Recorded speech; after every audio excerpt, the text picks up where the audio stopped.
want you to note this very carefully, because I want to establish a principle here that God really wants us to see from this particular verse. So why the art, you and I came from the art, 200, you that sit in the pew and I that stand here, we are art, from art thou art, from dust thou art, to dust shall thou return. But God wants us to be salt. Where you get salt? You don't get salt from the heavens. You don't get salt from the atmospheric heaven. You get salt from the earth. What is salt? Salt, and we're talking here, Jesus is talking to a group of people. You didn't go to, in those days, a supermarket and pick up salt. Today we do that. You don't have salt to put in your food. We send our daughter or son or we ourselves, we go to the supermarket, to the deli, and purchase salt. Salt is made up of a compound of sodium chloride,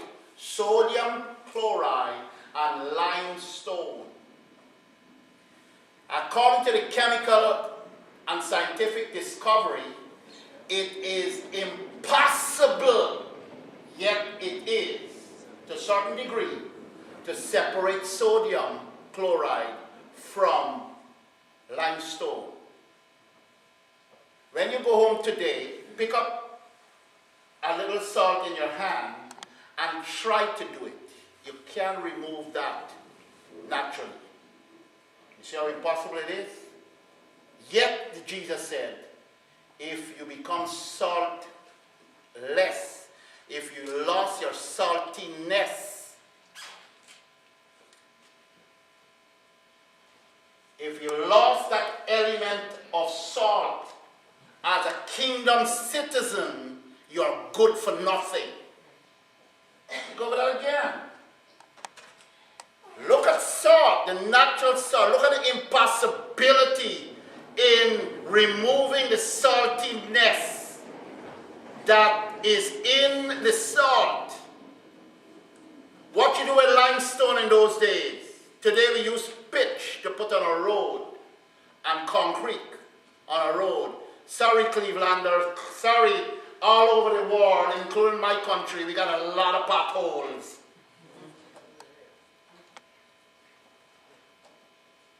A lot of potholes. But what we used to refill those, pitch, cement, and other mixture, and you put it in. All right? In those days, they didn't have pitch that they pitched the road with. The chariots would run on mud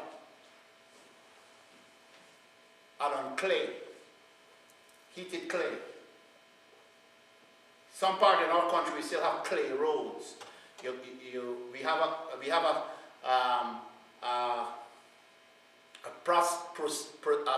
processing plant that take mud. I don't know if you have it here, but they take mud and they take it through a certain process, and at the end of the line it comes out like bricks. We call it clay bricks. I don't know if you have it here, but that is what they use a lot of the roads in those days. Heated mud produce clay bricks, but it can be, it's very weak in terms. But the limestone is what they used to make the roads with. That's the reason why Jesus said, if you lose your saltiness in your school, in your workplace, in your home, in the community in which you live, if you lose that saltiness, it's better to put you on the ground and trample upon you. You're good for nothing. It's waste. You don't have value. But the impossibility of losing the saltiness is very, very minimal. But where you got it? You got it from under the earth. Coming back to this, being the light of the world, the sun that shines the light, that gave us the radiation, is good for everything that God has created.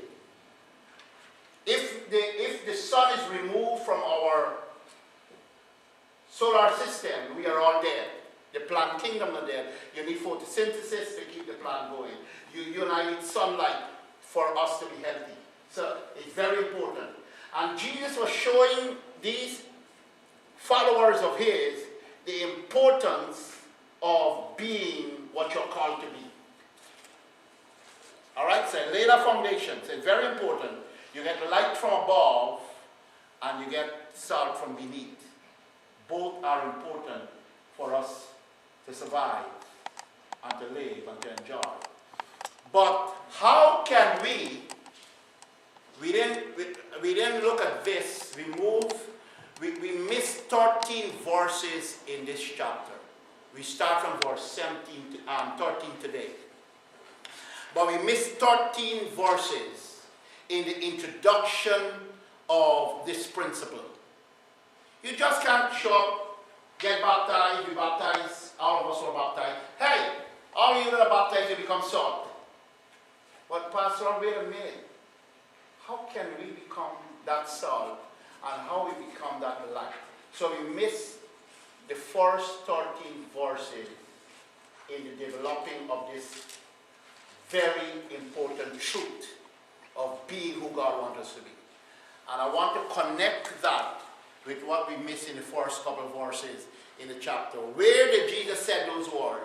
Jesus said it in the Sermon on the Mount. Jesus said it sitting.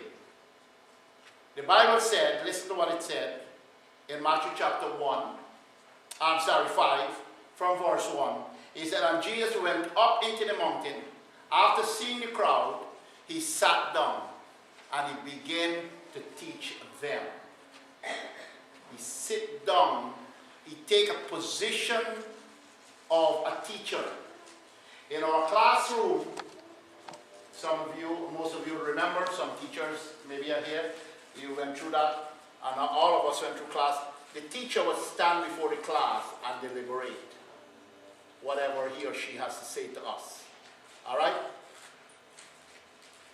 In the Western world, if you go to places like Pakistan, Afghanistan, India, China, a lot of the classroom, I was up in the Himalayas and had the privilege to see how a classroom operates because we were getting ready to build a clinic in the Himalayas. It took us 12 hours to drive right up to the snow cap. The first time I ever see snow was in India.